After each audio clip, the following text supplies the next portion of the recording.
This is the Volvo V70 R. I will tell you how it drives, but first, a bit of history. When you want to understand what the V70 R is all about, you need to look back at the car it originates from, the Volvo 850 T5R. In 1994, Volvo launched its first performance estate car.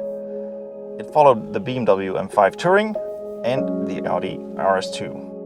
Just as Audi did with the RS2, Volvo asked Porsche to help them with developing the car.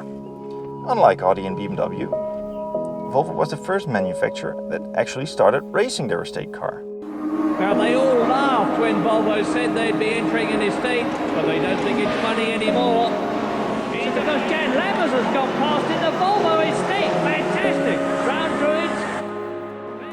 From 1994, Volvo competed in the British Touring Car Championship with two cars which were prepared by Tom Walkinshaw Racing.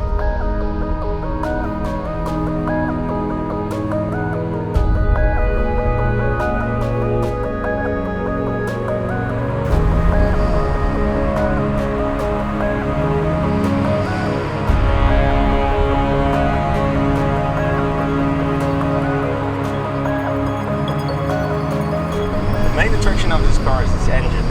It has a 5-cylinder engine like all regular V70s, but it has a big turbo mounted on top. It's an old-fashioned turbo with turbo lag, so up until 3000 revs, nothing really happens. It sounds really nice, but when you hit 3000 RPM,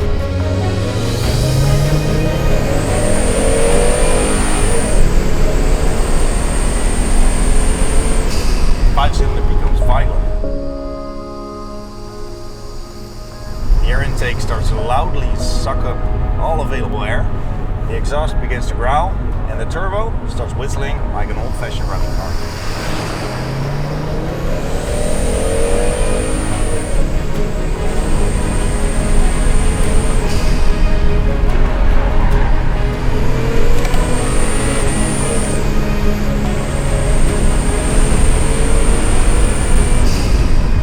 Fast as well.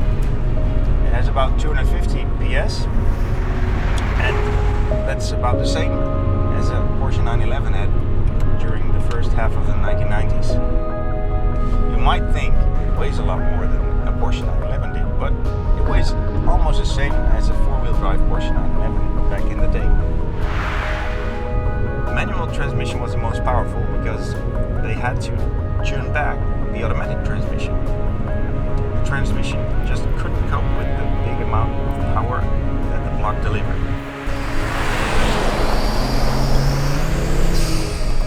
You can not only choose between two types of transmission, it was also possible to choose between front-wheel drive or all-wheel drive. The car I'm driving today is a front-wheel driven car, and I think that's the one to be preferred. The all-wheel drive car is a lot heavier, it's slower, and over the last 20 years the all-wheel drive system hasn't proven itself to be very reliable and bulletproof like the rest of the car is.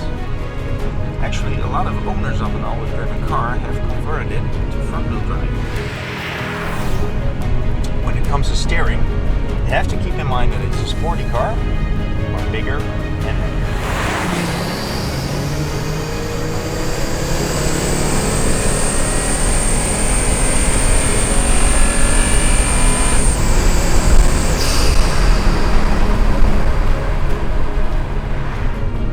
Steering of a regular V70 from this era is very light and has no feel at all.